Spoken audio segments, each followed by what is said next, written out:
Well, Valentine's week continues with the Tony and Sage Show. Here we are again. Hi. Today we want to talk to you about the 5 stressors that start to stress a relationship, and if you don't deal with them, they start to break down, damage, and in some cases actually destroy or kill a relationship.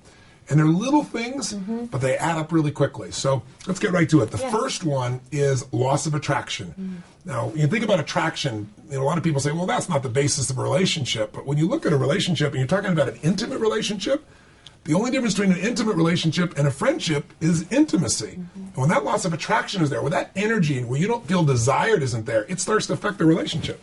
And a lot of times it isn't what you think it is. You know, sometimes we as women, we're so hard on ourselves. You think it's the way you look, or you might think it's your body, or you might think it's something else. With Tony and I, sometimes, you know, if there's something going on in our life, and maybe I'll feel more tension, and, you know, I'm in more of a masculine mode and from a business perspective, and it's amazing. In a moment, that polarity can shift. In a moment, and vice versa on Tone's side as well. It's just unbelievable how that shift can happen in a moment. And on the other side of it, it can happen in a moment just to switch that fire back and that light switch back on. That's absolutely right. The chemistry is instant. Instantaneous. I mean, it's like magic. Or a woman who goes from being tight and controlling everything more masculine to letting go and being truly free, and then her radiance flows. So attraction can change in seconds. What really is important, though, is if you consistently feel like there's a loss of attraction in the relationship, it changes your filter on each other's behaviors. It does. And it goes to the second stressor now. All of a sudden, with a loss of attraction, there's an increase in irritation, there's irritation. Yeah.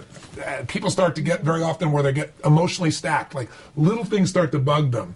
And in worst case, they get to stonewalling. So we'll give you an example. There's 4 R's that we talk about that actually this came out of a couple of our friends who are both relationship experts who got divorced, but they learned from that experience, and they both were trying to figure out what destroyed their relationship.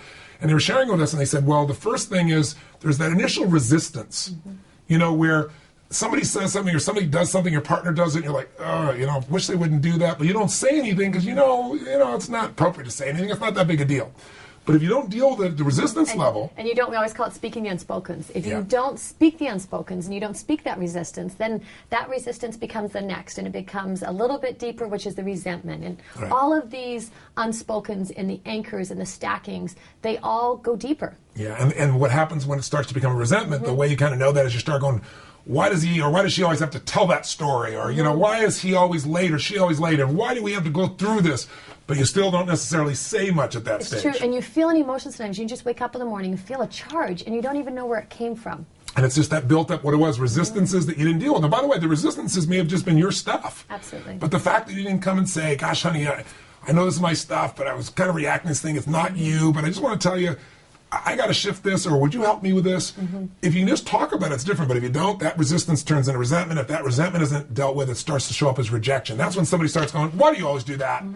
Or they, you know, when you overreact to somebody, you're not reacting to this moment. You're reacting to the fact that it happened again in your mind. And so people, by the way, when you start rejecting them or being really overly harsh, they don't know why you're doing this. And so then they feel really wounded. They tend to then reject you back, and it spirals it even worse. Crazy 8 that happens, or the rejection of, you know what, I'm out of here. And, you know, in that space, there's words that are spoken that it's just, there's that emotional charge. Now we're getting in deeper, and you're getting a level of charge and honestly toxicity in the relationship that you don't want. And we so stay in our relationship just with these. Once again, it's the awareness. And once you have this awareness, you can see where you are. It's like, you know what, I'm feeling resistance right now, that you can speak that unspokens, and you don't get to level 3 and 4. And my girl has no difficulty expressing her resistance or resentments. But the great thing, seriously, is we both tease. We have these little play fights where she'll say, you know, honey, you're driving me a little crazy right now. Or I'll do the same thing with her, but we do it not from a harsh place. Not from a harsh, exactly. Yeah, and then it gets the energy out, and then you don't build it up. Right. So there is a 4th level, but we're out of time. So we'll see you tomorrow. Seriously. Well, all right, well, I'll give okay, one here more. we go. The last piece is to finish there is when you get to a place where now you're repressing. In other words, resistance grew to resentment. Resentment got yourself to a point of rejection where you're kind of being harsh with each other. Some people get tired of being harsh with each other, and they just surrender. And they're just numb. That's right. They go into what we call learned helplessness, where it's just like, not going to get any better. It's how it is. And those times, very often, when other couples meet them, they'll say, oh, those guys, they're best friends. They're great. Yeah. They're neutral. They get along. They never fight. All is well. You know, that's the first thing. The fact they never fight is a little clue, right? It's very benign. Because what they do is they lower their expectation for the relationship, and they start filling up through their work or through their kids or through shopping or through something else. And what happens in that relationship is it's really dead. Or maybe it's a decent friendship, but you can be friends with anybody. Again, you can't be intimate with anybody. So our whole thing is about love and passion, not settling for one or the other, like taking it up another notch. And so breaking the pattern of these 4 R's is really critical.